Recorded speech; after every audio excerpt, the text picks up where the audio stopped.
গত ৩ জুন দিল্লির মালভিয়া নগরের ফ্লোরিশ স্টেজ হোটেলে এক ভয়াবহ অগ্নিকাণ্ডে ২৩ জনের মৃত্যু হয়। এদের মধ্যে ২ জন বাংলাদেশীও রয়েছে। এ ঘটনায় দায়িত্ব অবহেলার অভিযোগে হোটেলের মালিক, বাবুর্চি এবং হিসাবরক্ষককে গ্রেপ্তার করা হয়। নির্মাণে নাম্বার 1 শাহ সিমেন্ট।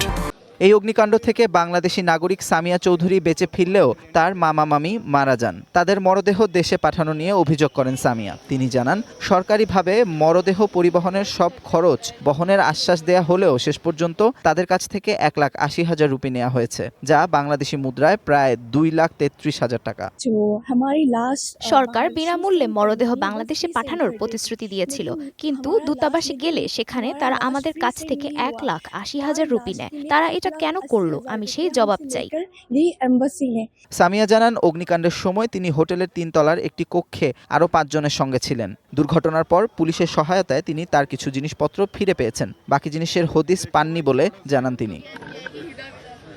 দিল্লির মুখ্যমন্ত্রী রেখা গুপ্তা এই দুর্ঘটনায় নিহতদের প্রতি শ্রদ্ধা নিবেদন করেছেন। পাশাপাশি সাহসিকতা দেখানো ব্যক্তিদের ২১,০০০ টাকার চেক ও সম্মাননা প্রদান করেছেন। তবে অগ্নিকাণ্ডের প্রকৃত কারণ অনুসন্ধানে তদন্ত চলছে।